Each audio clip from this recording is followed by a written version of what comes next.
Welcome to week 3. It's finally cooling off outside. I know you're excited like I am. Makes for great biking weather. So our plan for today is to start out by I want to say a few words about homework 2 that you're working on that's due on Thursday. So you got 48 hours. So I will have office hours this afternoon from 3:30 to 5:30. Today is not Wednesday, but so apologies about that. But tomorrow there will also be office hours if you're going to plan on working on this tonight, and we'll miss today's office hours. There'll be office hours tomorrow from 3:30 to 4:30 as well. Questions about that? Okay, so you have the first homework back. You'll see the first solutions. It's not on the website now, but each time you do a homework assignment, I'll post the distribution of grades so you can see where things fall. All right, so a few words about homework, and there'll also always be solutions too, so that's helpful. Homework 2, I just wanted to mention one thing about the MATLAB component of this. So I know some of you are new to programming, and this particular homework assignment is set up really to let you kind of just guess and check a few times and be able to get an answer to this question that's worth 3 points. And I'm going to show you how to go about doing that right now. If you have programmed before, I hope that you're going to try and do something a little more sophisticated than what I'm going to show you this morning. It's not a requirement, but it would be great if you did. And maybe you actually have a lot of programming experience and you're going to try and beat the course record for the highest period orbit, which would also be awesome. So basically this question asks for you, as we've seen this logistic map, as you raise the parameter from below 3 to above 3, the period 1 fixed point sink becomes a source and a period 2 square is born around it. And then a little while later, I think it's around 1 plus root 6, there's a bifurcation again from period 2 to 4. So that square becomes still there, the square is there, it's a source, becomes unstable and gives birth to this period 4 sink. And as the parameter increases, the amount you increase the parameter starts shrinking, but this period doubling bifurcation sequence continues to happen. And so I've said that for 2 to the n, where n is any integer you pick, there's a value of this parameter for which the sink is that length. And I'm asking you to figure out how far you can go with this. And the guess and check method will really only allow you to go a certain distance in this parameter space. And I'm going to pull up the code that I've given you to get going on this to show you what that's like. Scott, did you have a question?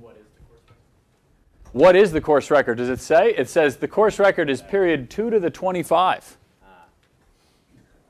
There you go. That's what you're aiming. And MATLAB, by the way, absolute best case scenario could do about 2 to the 18, 2 to the 19. So, all right, I'm going to show you what this looks like, the code that I've provided you to start working on this.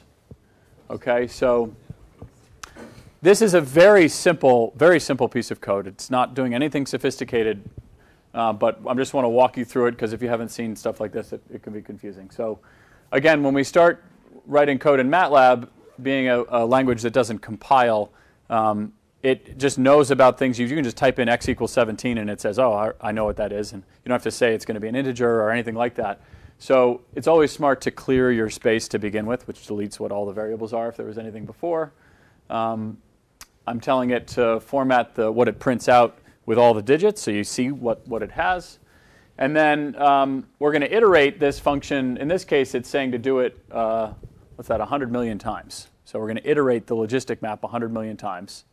And I'll do it in a second. You'll see what it looks like.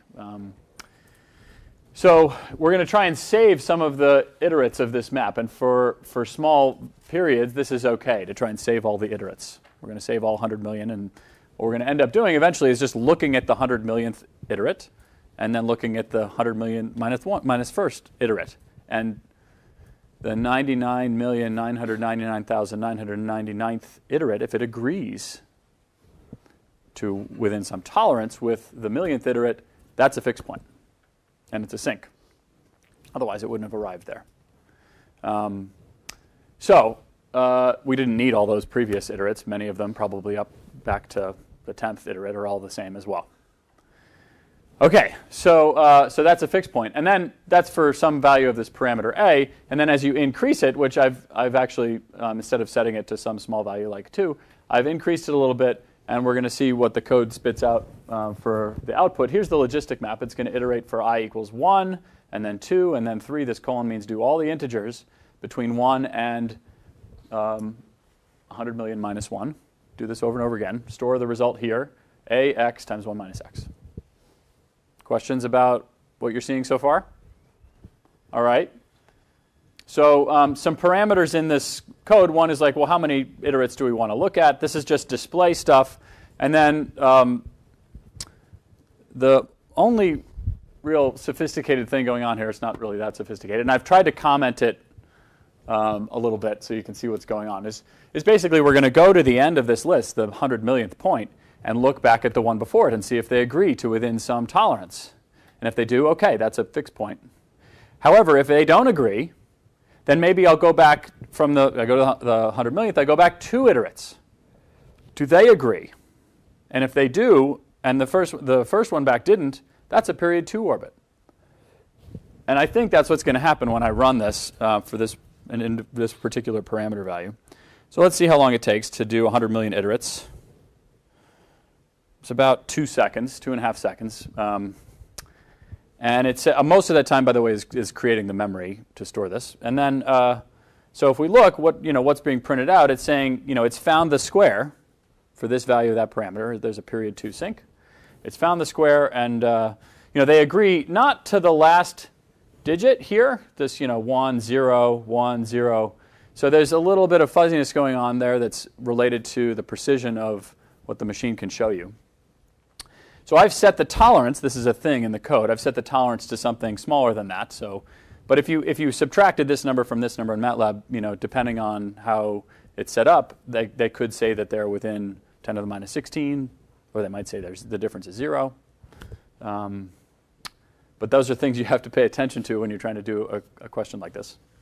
And then you could say, every other one they're repeating. So the code kicked out that it wasn't the case that the iterate prior to the 100 millionth agreed, but 2 prior did. So this little loop here is trying to figure this out. And it's sort of self-explanatory what it's doing. But the tolerance, so I've said, all right, to within 10 to the minus 8. That's how close I want them to be. That will only get you so far. Because eventually, when an orbit of a very high period, let's say 2 to the 20, bifurcates into a 2 to the 21 sync, the points are actually very, very close to each other. Each one of these little things is like a little branch, and these two are now really close, probably closer than 10 to the minus 8th. So that tolerance won't work forever. But just to see what's happening here, I started you off with a few of these. Here's the guess and check. All right, so there's a little bit before the bifurcation to period 4. Now I'm gonna say, all right, now a is 1 plus square root of 6. We'll run it again. 2.5 seconds later, oh, it repeats every 4. Let's kick this out. So these are really close to each other, though, aren't they? They disagree in the 5th digit. So they differ. The 10 to the minus 8 criteria is met by this orbit. So this is a period 4 sync. Bless you.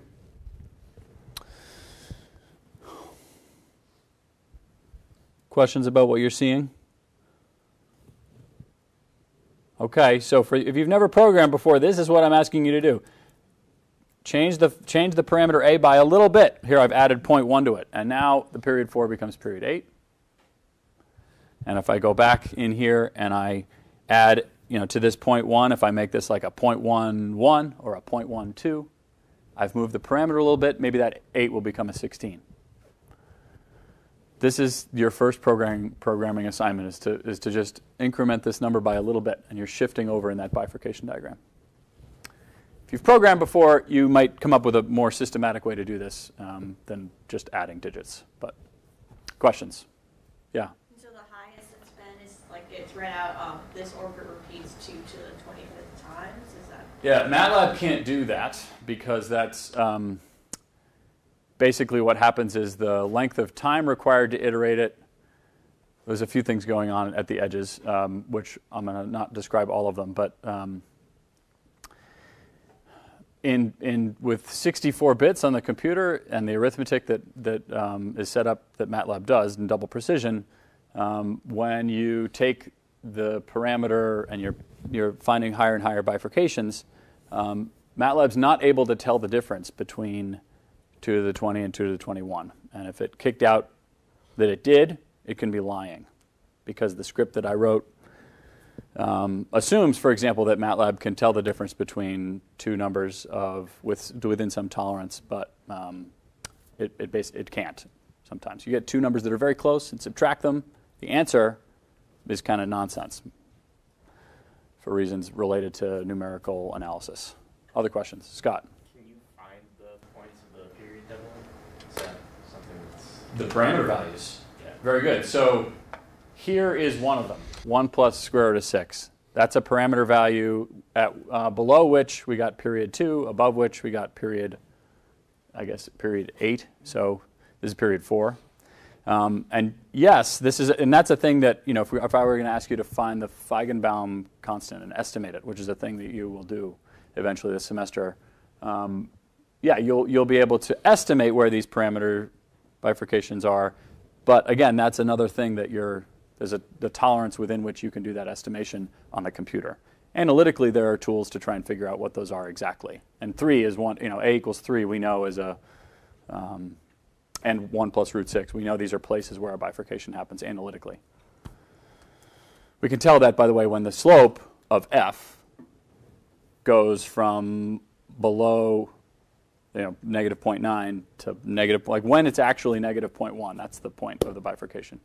We can calculate that for this function because we know the equation. And but then as the number of times f3, calculating where it is equal to 1 or minus 1 at one of these fixed points, that could be trickier.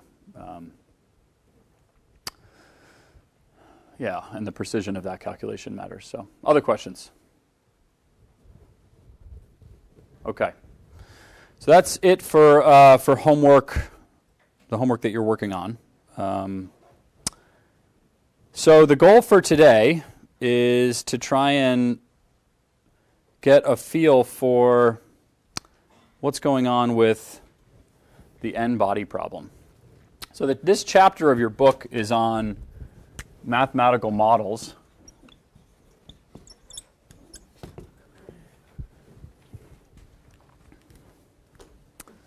Well, chapter 2 is about 2D maps, so two-dimensional.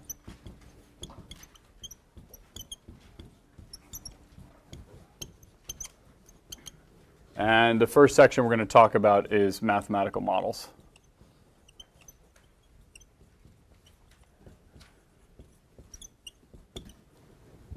On the first day of class, I showed you a few examples of systems that were difficult to predict the future state of. We had, the Plinko board. We had the Earth's atmosphere. And we'll continue learning more and more examples of systems like this. One of the first problems that people were thinking about trying to solve with respect to this type of prediction is sort of celestial or orbital mechanics, trying to understand. This is, a problem that scientists were thinking about centuries ago. Why do the bodies that we observe when we look out into space at night have such regular motion? What are the equations of that motion? And there are analytical solutions you can write down by hand for what two objects, acting under the gravitational attraction of each other, what their behavior will be. You can write down the solution of what they'll be like forever and as a function of time. And then the scientist Poincaré was French astronomer and scientist, was working more than 100 years ago now on this type of problem and trying to understand why it was so difficult to analyze the motion of three bodies acting under their gravitational, acting under Newtonian gravity. In comparison to two, like what happens when you go to three bodies that makes it difficult. And the book has a sort of a little graphic in here to give you a sense for the types of dynamics those systems exhibit. And so here's one where they have three bodies where you only see actually one of them. So there's three masses, one here, and then the trajectory that's plotted out is the third object. So you could think of this as a star, a planet, and an asteroid, or something like that. So in the plane of motion, the way these things are often analyzed to try and reduce the dimensionality of the problem, let's think about the dimensions. 3 bodies, each of them has 6 degrees of freedom. 3 spatial locations, x, y, and z, and then rates of change of those 3 locations. So 6 initial conditions to describe the position and velocity of one of these objects. And then you would need things like the mass, parameters like that also, but those are usually assumed to be fixed for the duration of problems like this. So you got 3 objects, you got their masses, and then you have their positions and velocities, and in the computer, you can just integrate the equations of motion, F equals ma, for this problem according to gravity. And the trajectory you get back, this is in the reference frame of the 2 objects, the larger, more massive objects. The trajectory you get back looks like this. So the asteroid whips around both of them seemingly randomly, and then all of a sudden ejects after a while to the right, never to be seen or heard from again. And so this sort of hairball, this was a really interesting, Poincaré never got to see simulations like this because he didn't have computers. But he figured out that this is the sort of thing that would happen if you had 3 objects like this. Which 3, by the way, so initially this would take 6 times 3, so 18 numbers changing in time, positions and velocities. Okay, so for 3 or more masses, so we're thinking about the n-body problem.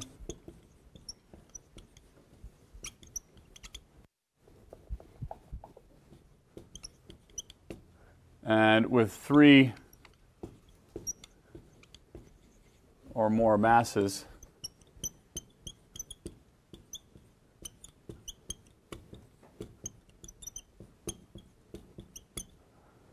there are typically no analytical solutions. There's some super special cases, one of which I'll show you in a minute. But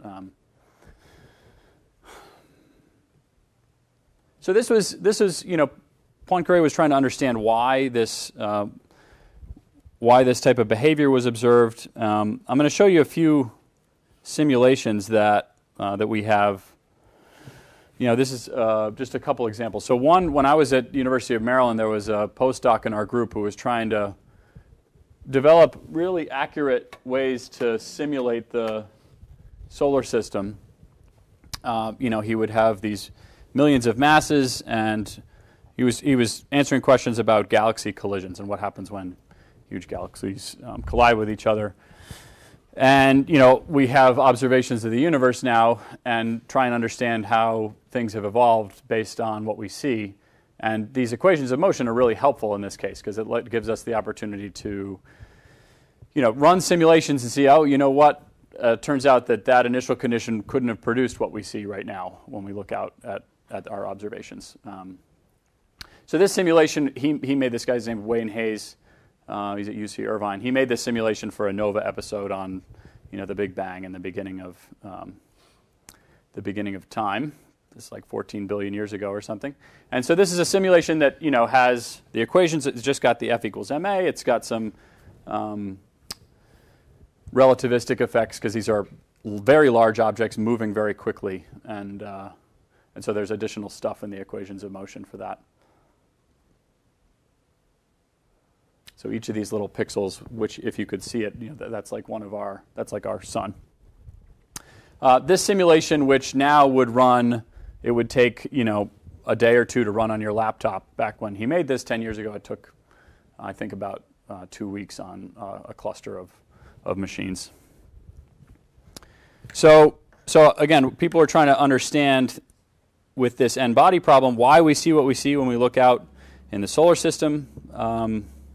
They're also trying to answer questions about where the moon came from. So here's an example. There's sort of an argument going on now about whether the moon resulted from, this is very early on, a few 100 million years after the Earth was formed, was hit by some object the size of Mars, and this blob of the moon came off, and they both sort of cooled off, and eventually we know that the moon cooled off in tandem with the Earth as it was moving around it, because the side that we see of the moon is heavier, and it's been pulled towards the Earth, and it got phase locked so that the moon spins around a single time on its own axis for every time it goes around the Earth once. And so that's one of the cool resonances that you can see out in the solar system. So that people are trying to understand, well, apparently recently there's been some evidence that it didn't necessarily have to happen that way, that there could have been a lot of smaller collisions with objects hitting the Earth, and that those collisions resulting in the moon being where it is today.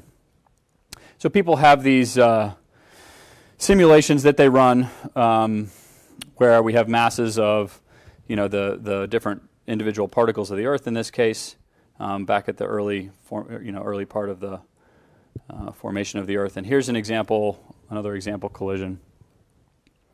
I'll tweet details about each of these papers. These are recent, and this one's from the last year now, trying to understand where the moon came from. Super cool. But they're integrating, this is just F equals ma for position and velocity for a number of objects. But in astronomy, this is one of the areas where it's people do this kind of work. Any questions? Yeah, Scott. The hour value that it's stepping through it Yeah. on the screen, is that how fast they think it happened? Yes. So sometimes they'll show the time steps that they're taking, and that's what they're showing in this case. Yeah. I'd have to go and look at the paper to see exactly how. So the Earth spins around on its axis once every 24 hours. So I think that as you see it moving, or it does now, but as you see it spinning around, those look like reasonable angular velocities to me related to the hours that it's showing you. Yeah. Other questions? Okay. All right. So what I'm getting at is we have a system that we care about, and we try to understand, why things look the way they do in our telescopes, and we're going to try and analyze them with some of the tools that we have at our disposal now in this class. Very high-dimensional behavior going on in there, millions of objects, each with their own 6 degrees of freedom. And what Poincaré did, this is before he had an access to anything like that, was he decided, well, we're going to try and simplify the dynamics here by, looking at this hairball and saying, let's just pay attention to every time this asteroid crosses through the plane that the more massive objects co-rotate in. So, the trajectory is whipping around here, but we're only going to pay attention to every time it crosses through this plane. Obviously, it's a two-dimensional plane. In the picture, it's flattened down, but it's a two-dimensional plane. And he called this this is called the Poincaré map. So here's a picture from your book of that map. Let's see.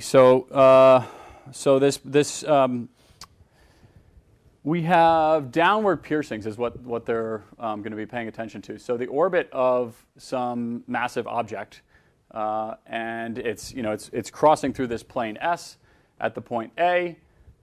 This is a downward crossing. It's crossing up through the plane S at another spot, which you could choose to pay attention to or not. For these Poincaré maps, you typically ignore them.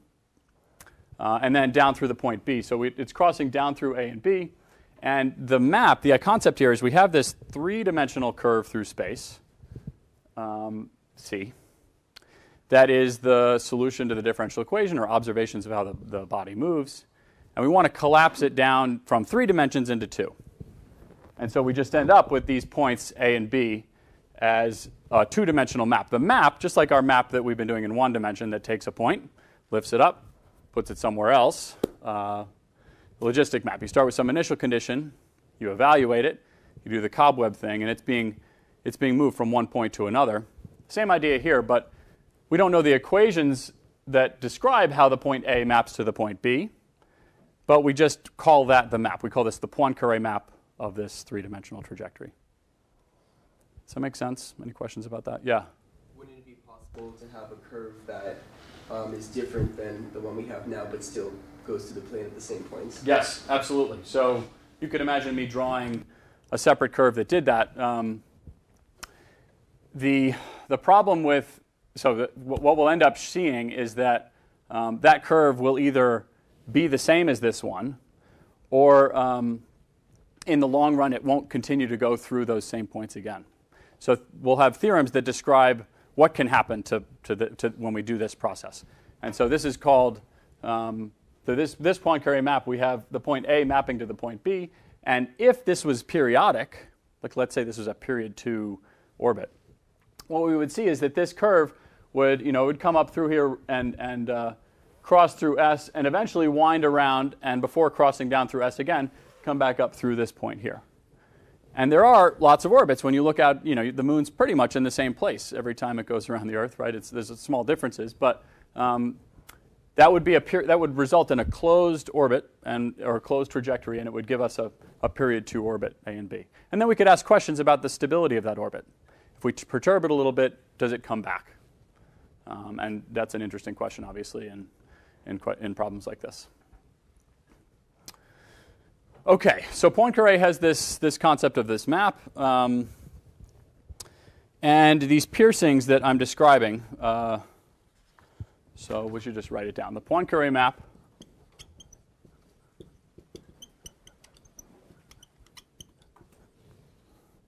is the 2D map G such that G of A equals B. And we don't know the equations of this map. Like we had the logistic map and we would say what f of x equals. Here we don't. We're given some trajectory, which is the solution to a differential equation, typically integrated on the computer, because analytically we don't have the equation for what the curve C looks like. But we know that this, we're just going to call this map, even if we don't know the equations here, we're just going to call this a map, the map that takes point A to B. It may never come back, by the way. B may be sent to some point D over here, which is sent to E, which is sent to something. I mean, we don't ever have to come back to A or B again, necessarily. If it's not a periodic orbit, it won't. Okay. The plane piercings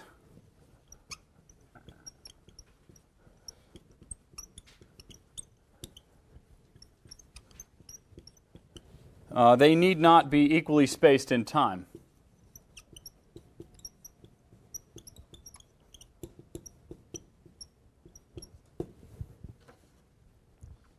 So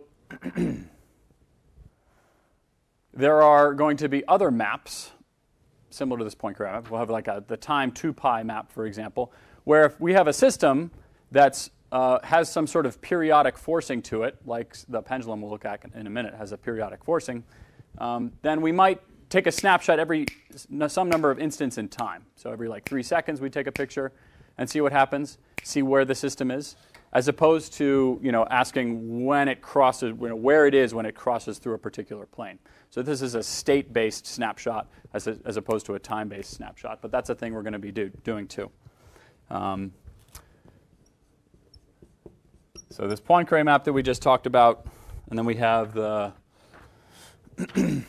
time t map,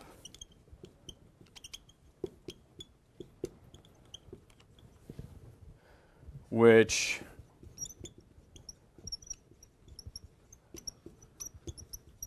moves forward t time units each iterate. Which is, if you've ever seen a numerical integration of a differential equation, that's sort of what is going on here. You take steps forward in time and you take a snapshot, and that's a discrete version of a continuous process. So numerical differential equations.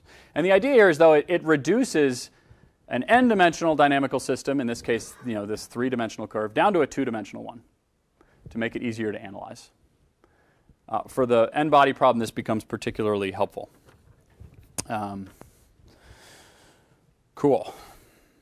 So we're gonna switch now to analyzing the behavior of one of these 2-dimensional maps, and I'll relate it back to this stuff. So the Henon map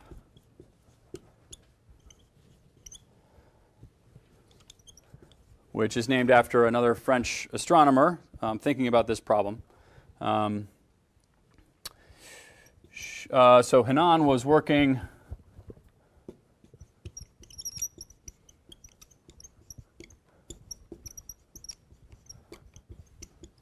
on this problem as well. And he showed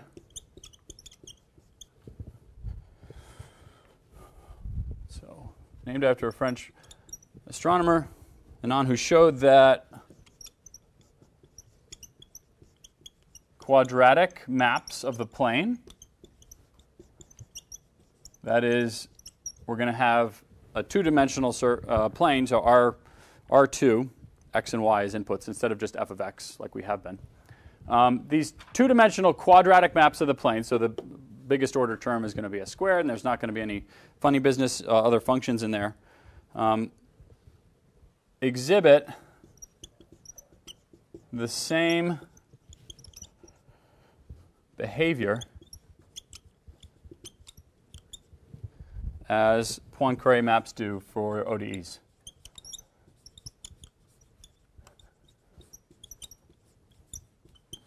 So we're going to be writing down simple equations for how a point in R2 maps to another point in R2. But the types of dynamics that we observe will tell us a lot about what sorts of things happen in these orbital trajectories. So this Henon map we'll write down now. It looks like this. So it's f of x, y. So now two inputs, not just f of x. Two inputs, f of x, y, goes to a minus x squared plus by comma x. So I'm given some initial set of parameters a and b. Now we have two parameters. Before we just had that one parameter. We have two parameters here, a and b. And we're going to try and decide what happens when we take points in the plane, x, y, and send them through this map, where the x-coordinate is going to be squared, subtract from a, plus by, and that becomes the new x-coordinate on the next iterate. x1, whatever x1 and y1 are, x2 is going to be this thing. And then the new y-coordinate is whatever the old x1 was. So this means we're going to take a point in the plane, lift it up, put it down somewhere else. And we're going to do this a bunch of times. And it'll look like A, B, C, something else. They'll be hopping around. Okay, some more things about this Henon map.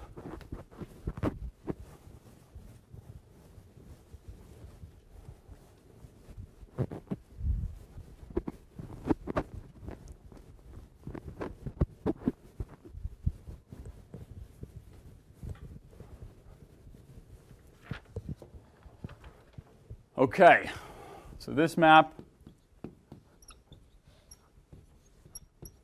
goes from R2. I get two inputs, and I am given two outputs back. I need that. I mean, in calculus, multivariable calculus, learn about maps that go from R2 to R. Like if I asked you what the height of the land was at a particular latitude and longitude, that is a mapping from R2 to R1. Okay, but in order to be a map, I need to get as many outputs as I have inputs so that I can just feed those through again. So I can iterate it and see where things go. Cool.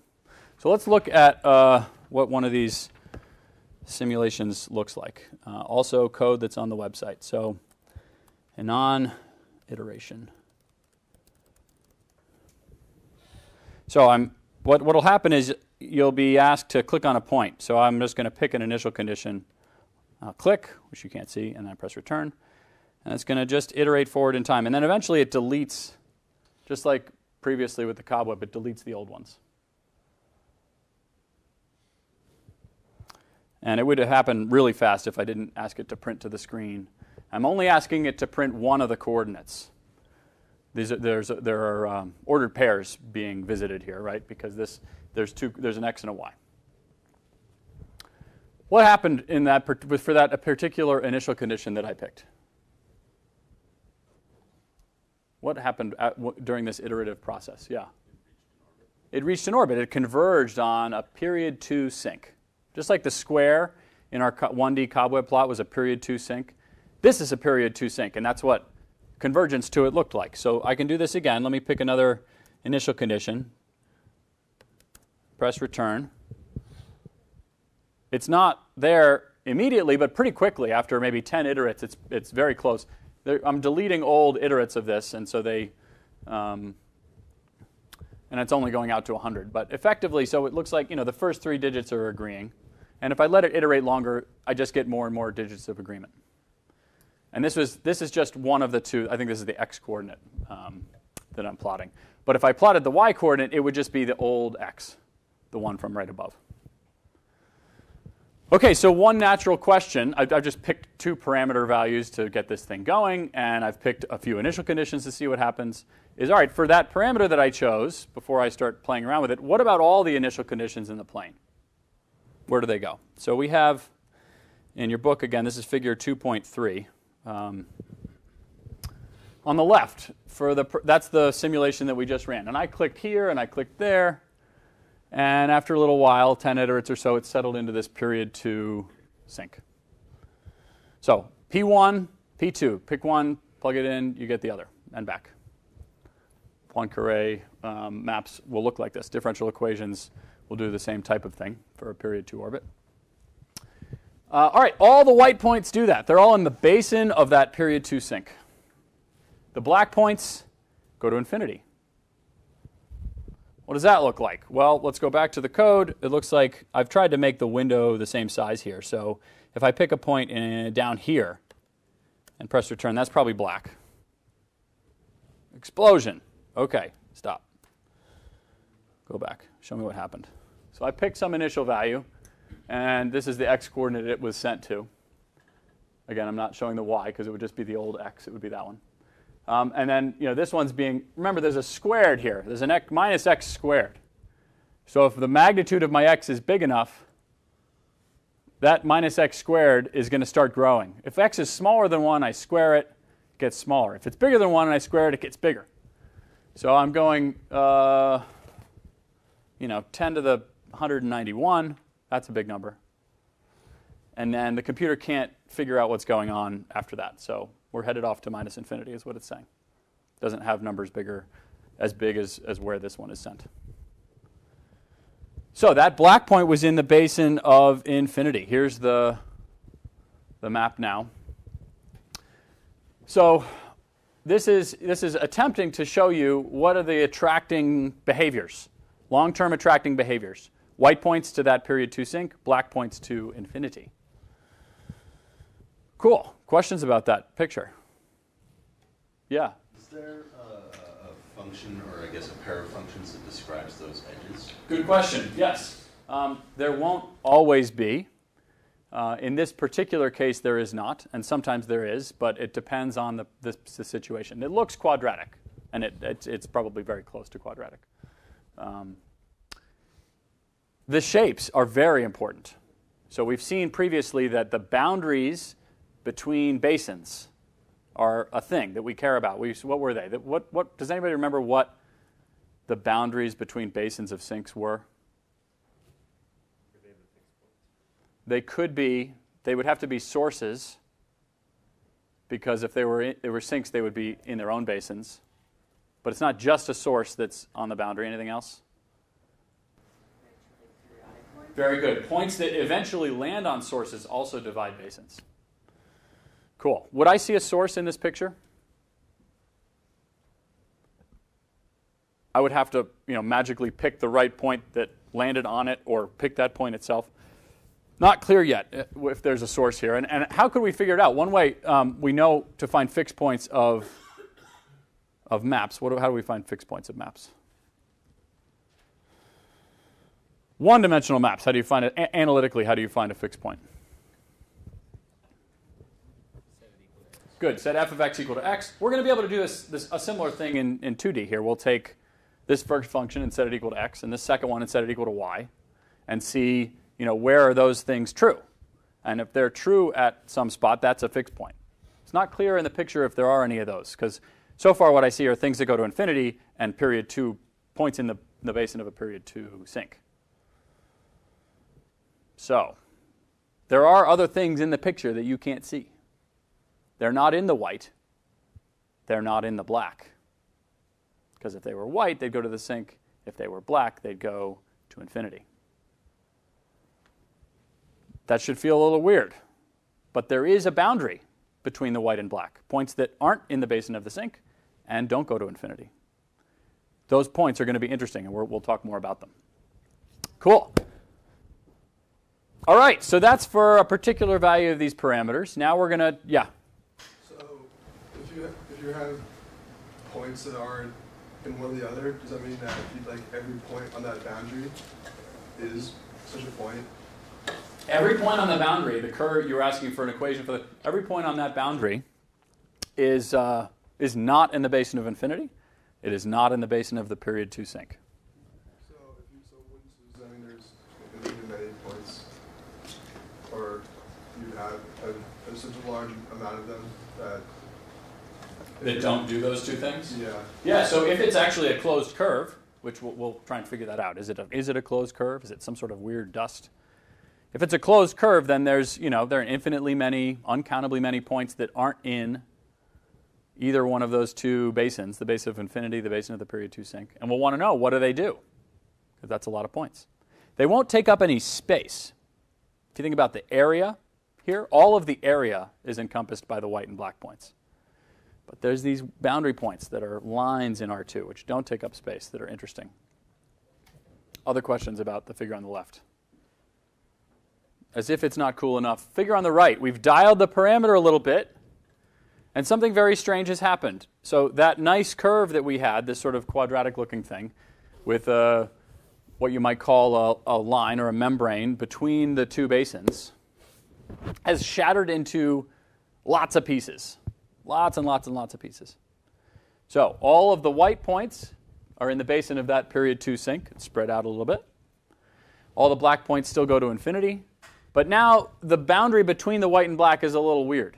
And in fact, if I try and pick a region that has some sort of white and black boundary in it and zoom in on that region, more white and black structure will be revealed to me. And that can continue happening. Pick a boundary, you think it's boundary, zoom in on it. Actually, it's a lot of white and black. Pick that boundary, zoom in on it. It's a lot of white and black. Indefinitely, as you zoom in. Which means, again, thinking of the implications of a forecast. A measurement that you make in science of where you are in this state space is a little ball, 2D disk, in this thing. Where am I and what's going to happen? And if that disk happens to fall square in the black, you know you're going to infinity. If it happens to fall square in the white, you know you're going to the sink. Most of the systems we are looking at and are interested in, they don't fall in either of those camps because we wouldn't be here today to observe it. So we fall in these weird boundary regions in sciences that are interesting. And so we fall in these boundary regions, and that means, can I tell, like if I gave you a little ball and it happened to contain white and black points, you know you're in there somewhere, what happens to you? Do you go to a sink or do you go to infinity? You can't tell. And no amount of observational certainty will help you, because as you keep zooming in on that boundary, there's just more white and black. So this is another example of a fractal, a fractional dimension object. We'll define it later in the course. But it's something that when people first saw this and they're thinking, all right, well, this is going to be a problem if we find ourselves trying to use the tools we have, calculus, continuous, the tools in mathematics to analyze them. A whole new set of things had to be invented to help deal with problems like this. All right, so a bifurcation happened, by the way. But it's hard to see what it was, right? Because I still have the period 2 sink. It didn't become like a period 4 sink. That's going to happen too, but it didn't. That's not what happened. It was the basin boundaries shattered into infinitely many pieces. So something more interesting than what we've seen so far has happened in the transition between these two, and we'll get to it.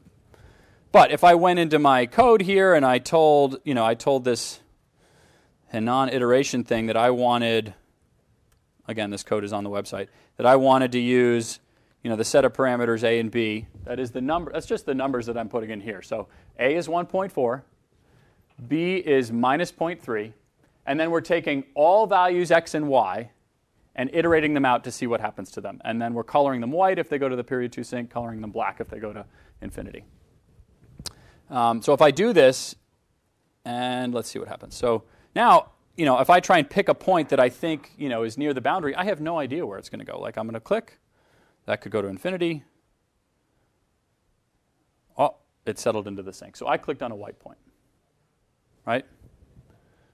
Let's do it again. I'm going to click nearby.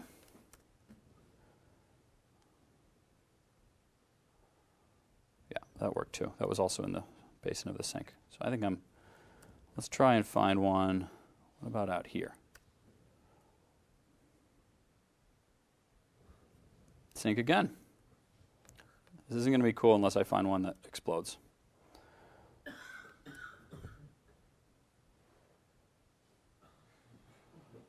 Whoa. I need to consult the meta map here. Where are my black points? I thought I clicked on a black point.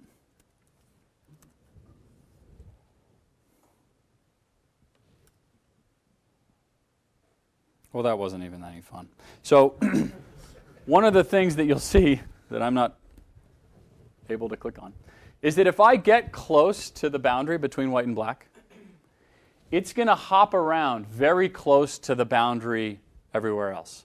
If I'm close to the boundary, my orbit stays close to the boundary, and it could hop around for 100 iterates before either going into the sink or taking off to infinity.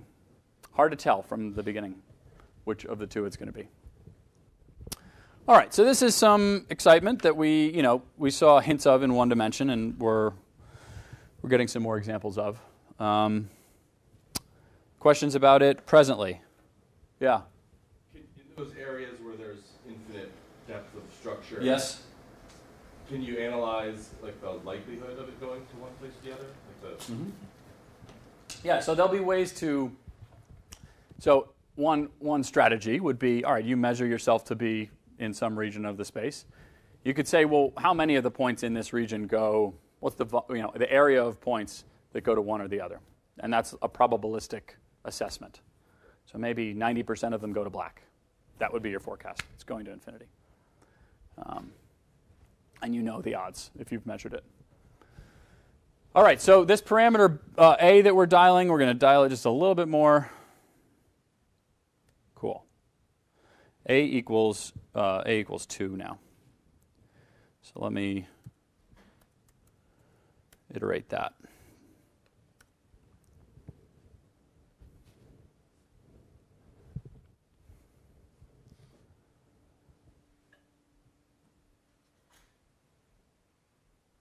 All right, so what's going to happen for this value of the parameter is that the white points are all going to go and do a thing, but it never settles down. They bounce around forever, all on this sort of low-dimensional curve, but they never repeat.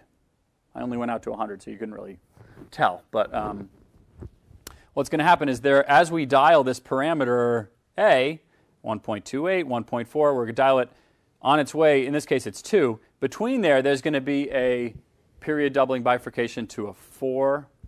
All the white points approach period 4. Then all the white points approach period 8. Then 16, all the way down to 2 to the any size. At the rate we know approaches this Feigenbaum constant in this A parameter, if we were able to accurately measure the places the bifurcations happened in A. And then eventually we end up with this picture here, where again we have this sort of basin boundary resolution issue. All the white points go to this shape where they alternate between being somewhere on this curve and somewhere on that curve. These curves are going to be called attractors. They're not period 2 to the whatever, because they don't ever repeat. All the black points still go to infinity. Cool. We're going to learn more about these things. All right, but getting back to the science here, this is just a quadratic map of the plane. Again, not too sophisticated. What's happening here? However, the stuff that's going on is incredibly complex.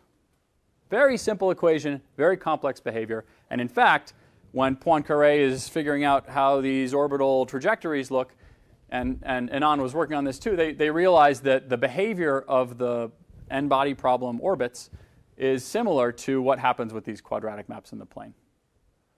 So you can take observations of the system that's very high dimensional and complex and analyze the types of bifurcations that happen, the stability changes, the basin boundaries, using simple equations. So that was a big deal. All right, so one other example, two-dimensional map today will be the pendulum.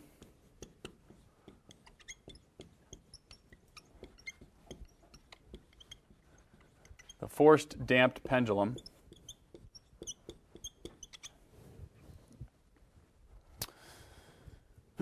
So, the idea is we're going to hang, you've seen examples like this many times, I'm sure. We're going to hang a pendulum of some mass m, and it's going to have a displacement from vertical given by theta.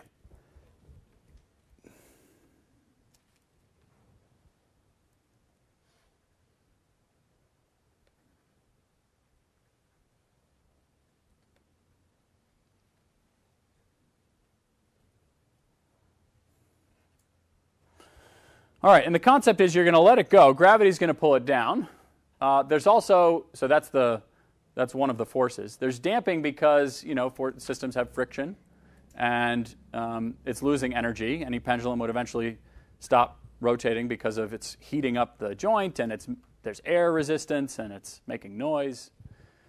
And then there's a forcing going in there. So that forcing in this case is a periodic forcing. It's sinusoidal, and I'll draw a picture of. We'll write the equations on the board in a minute. I was fortunate enough at one point to wind the clock on Church Street, at the top of Church Street, and it's a similar idea, right? You store energy. You wind this as this huge crank, like 200-year-old crank. It lifts like a 100-pound weight up from the bottom of that tower all the way to the top, and then every time it ticks for the next week, the weight drops like a millimeter. Tick, tick, and so the weight eventually makes it to the bottom. You got to rewind the whole thing. But the mechanism here is a very simple one. You're adding a little bit of energy each time to keep it going. In this case, this isn't really going to keep good time because the forcing isn't in. With the clock, the forcing should really just be in the one direction to keep it going. But here, what's going on, by the way? I'm drawing this picture on the left. This is meant to be. There are two dimensions being plotted here. You can't really see them, but the x-axis is theta, and the y-axis is theta dot, the rate of change of theta. So a pendulum, in order to describe its behavior, you need to know that angle, and you need to know the rate of change of that angle. Two-dimensional system, just like the quadratic map was a second ago, just like the Poincaré map. So let's just write the equation on the board. So it's a two-dimensional. Some of you I know haven't had differential equations, so we'll explain what's going on here. Theta double dot equals minus c theta dot minus the sine of theta plus rho times the sine of t. And this is, in the back of your head, you should have that this is acceleration equals force divided by mass that I've written on the board, right?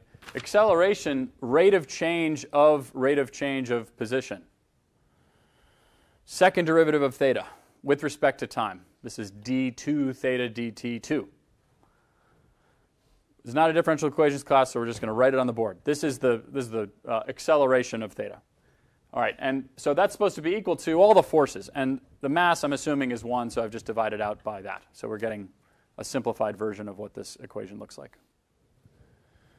Okay, so gravity is pulling down. All right, gravity wants to pull this thing down, and it wants to do so proportional to the sine of theta. When theta is 0, gravity is pulling straight down, but it doesn't accelerate the pendulum anymore when it's straight down. So if theta is 0, this is gravity. Doesn't look like gravity. There's no g in this. G's 1. Let g be 1. So there's gravity. And it's saying that when theta is 0, there should be no force. When theta is 90, there's no acceleration. When theta is 90 degrees or minus 90 degrees, or pi over 2, minus pi over 2, this should evaluate to 1, and it should be maximally attempting to restore this mass down, right straight down here or straight down here if it was pulled over. Questions about that? No? Okay. So friction is linearly proportional to velocity. C is the friction constant here, how much energy is being lost. These are both decelerating. They're taking away from acceleration, these two terms, attempting to restore it to nothing happening, pointing straight down. This is friction. That's a parameter, by the way, C. The higher C is, the more friction is, the more it grabs. It's like you stuck the thing in honey. It doesn't want to go anywhere. It's slowing down. All right, and then questions about the friction? All right, and then the last piece is this forcing. This is the size of the forcing. The parameters here are C and rho. This is the strength of the friction and strength of the drive, the driven pendulum. And it's sinusoidal. So as time goes on, you can see that the arrow right there is the forcing being given, which makes it do weird things, right? The pendulum, instead of, so it's going to swing around, but when this thing starts giving it force in the other direction, it's going to slow it down, more so than it would have otherwise. So gravity wants to pull it down, but yeah, so these interactions can produce really, remarkably interesting behavior. For example, what's happening here, again, what I'm plotting, I'm going to clear this graph. What I'm plotting here is this applet is plotting, I tweeted this, I think, yesterday, is plotting theta on this axis and theta dot on this axis. So those are the two equations of motion. Later in the semester, we'll try and understand what's going on a little more with some simulations ourselves. But look at this. It's going to come back right to the same spot. This is a period 2 orbit. Right? It's a trajectory of the pendulum. It's doing some weird thing, but it's doing that over and over again. And if I perturb it a little bit, let's say by, saying, all right, you want to go, all right, I'm going to start you right here. Let's see what happens to you. It's going to do some weird stuff for a while. There'll be some transient dynamics related to my initial condition. Or if I went and kicked it with my foot, it would do some weird things. But it will settle down eventually to that same period 2 orbit. So that's a sink. It's an attracting period 2 sink. Yeah, it's doing weird things. It can't figure out what it's supposed to do. But it won't take long.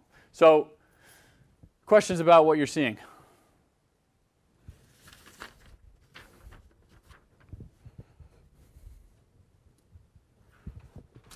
All right, so the applet, the plot here, the simulation, the simulation shows numerical solutions.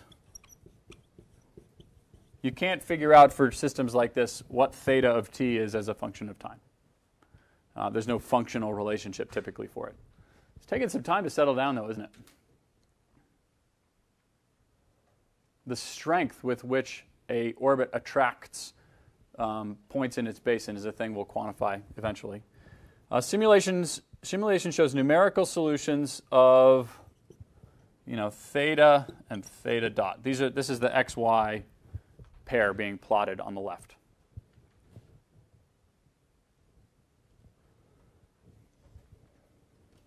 It's getting pretty close. Let me clear it up and see.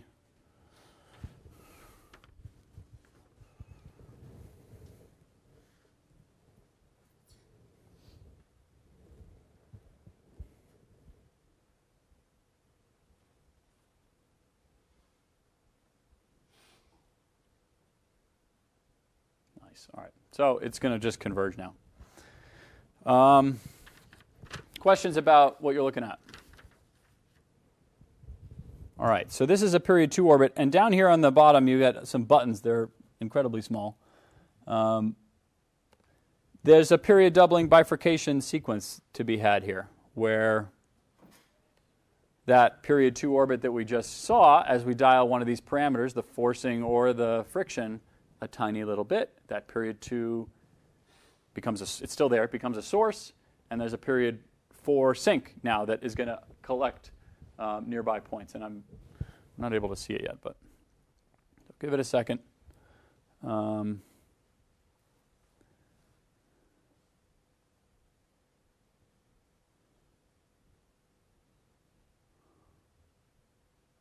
It's a bit mesmerizing to sit and watch these. Is it actually going to come back and land on that spot? Oh, it's close. We'll have to visit in a minute. So we'll come back in a minute, see what's going on. In fact, let me give it another chance to do its thing. Oh, it looks pretty close there. Clear. You do your thing. Run in the background.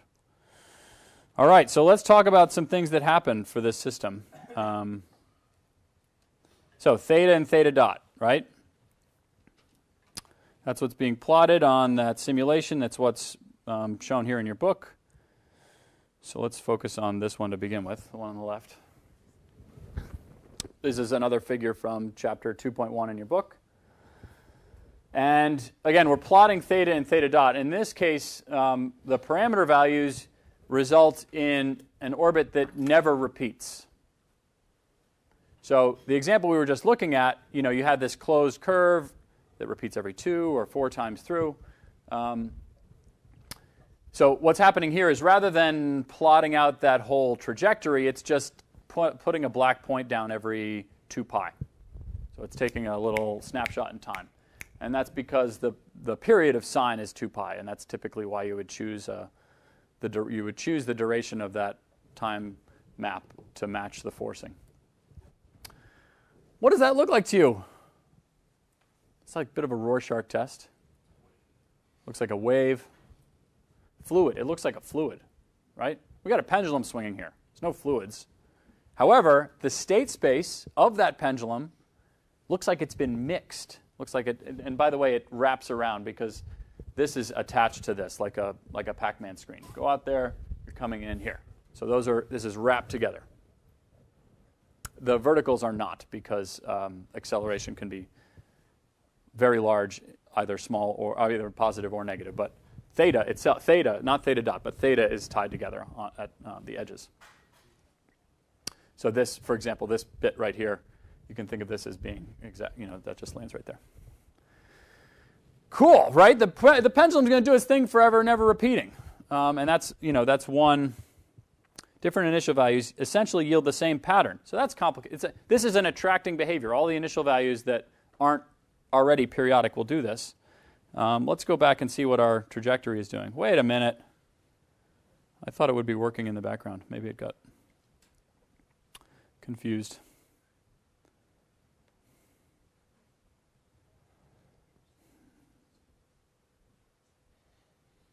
All right, so again, the x coordinate here is theta, so this is tied. They are tied together.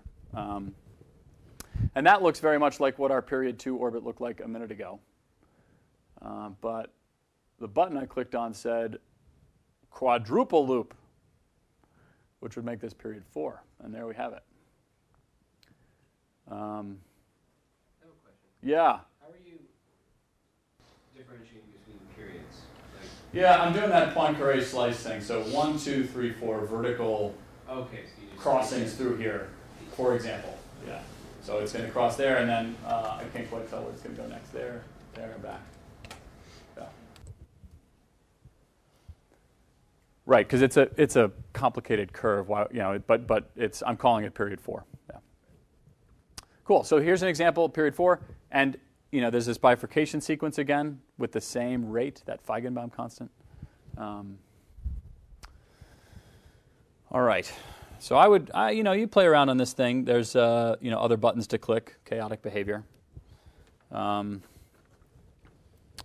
So a couple more pictures from their book, and then we'll be done. Figure 2.5, basins of 3 coexisting attracting fixed points. All right, so the pendulum, if it is period 1, and the thing's not going to sit still because it's being forced, but if it's repeating every one time through, I think there's probably one of those here.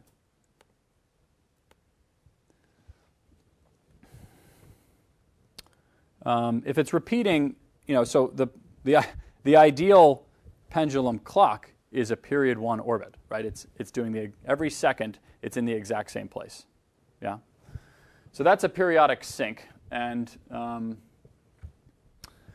ideally it's things quickly attract to that point.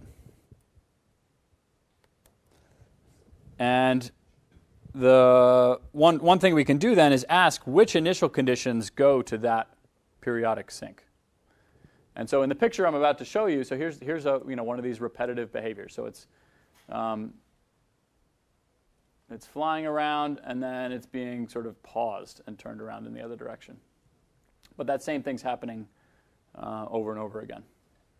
So it's not. This is a mental leap here. It's not a fixed behavior, right? The pendulum is moving. However, it is in an equilibrium with respect to the thing we're measuring, right? So it's on a closed trajectory. And it might not be the case that if I perturb it somewhere else that I get that same sync. So this is a picture on the right where the basins of 3 different sinks are shown in black, gray, and white. 3 different, so that was one movement that we saw there, where here, we're in this picture we're just plotting every 2 pi, and we're plotting a continuous trajectory. But if we picked every 2 pi, that picture would just be a single blue dot. So it'd be a little boring.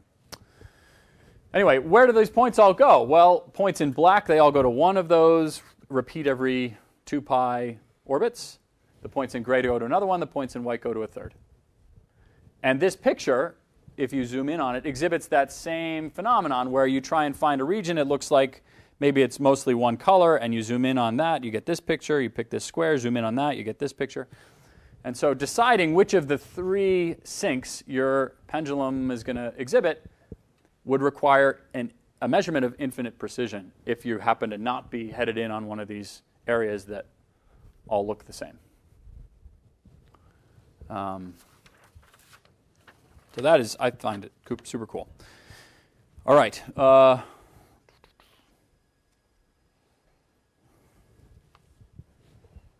let's have a look at this. The basins. What are the basins?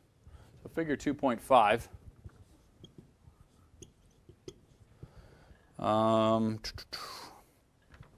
Shows. This is a thing we're going to do, by the way, where we pick an equation and we plot for all the points in the plane what the attracting behavior is. It's a bit of a meta map of all the orbits, right? You don't ever see any individual orbit. You just see the outcome of that orbit, like we've done for the bifurcation diagram. So 2.5. Great simplicity. You don't see it yet, but it shows there's great simplicity there in that the sinks, there are 3 of them, are periodic orbits of low period.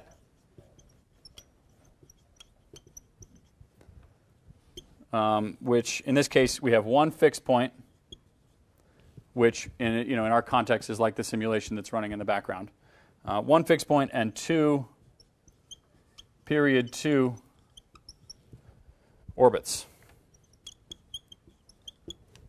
So those are the gray, black, and white sinks that we're trying to decide, what does our point go to? It goes to one of these 3 things. And I'll note there are also 5 fixed point sources.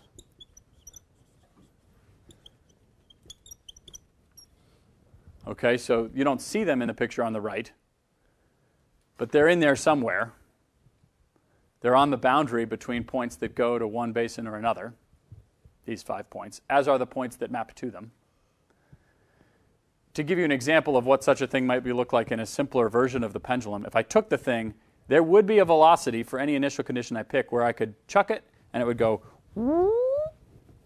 and land right on top.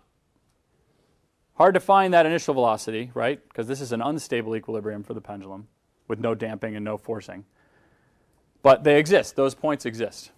And in our case, there'll be points like that too that we can chuck the pendulum, initial velocities and initial conditions that with the forcing all settle down to balance out at an unstable equilibrium point,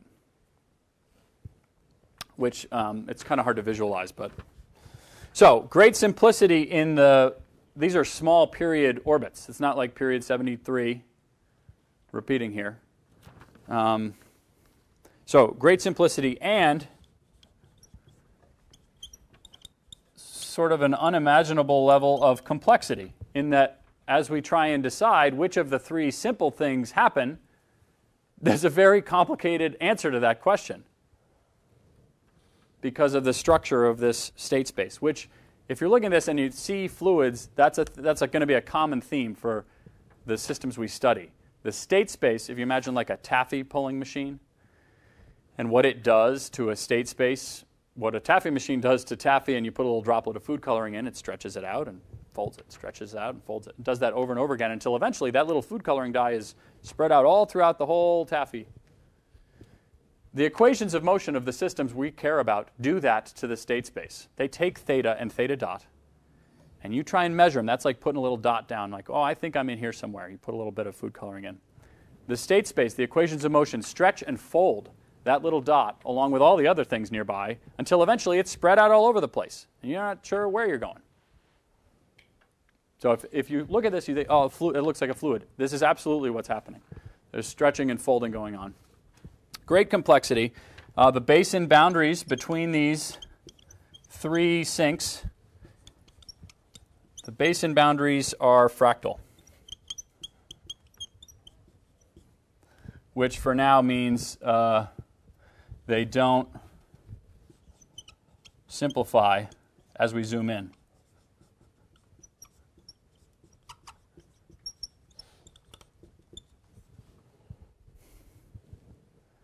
And this complexity is independent of magnification. And that's going to be an important concept here. If we're thinking about the consequences of what we're seeing, you try and observe a system, decide what it's going to do in the real world. For systems like this, it can be very hard to know the future outcome if making your measurement device 10 times as accurate, 100 times as accurate, costs a lot of money, right?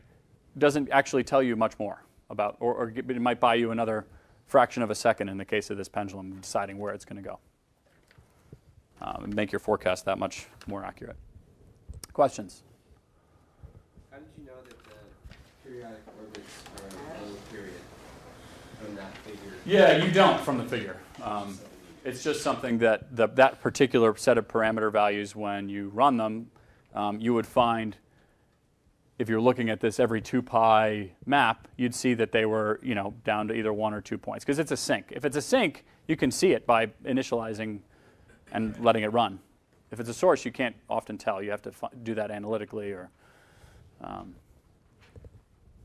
right, so I recommend you play around with this applet a little bit, just get your feel for the equations. Office hours this afternoon, 3:30 to 5:30. Tomorrow, 3:30 to 4:30. There's homeworks if you came in. They're on the desk with solutions. Thank you very much.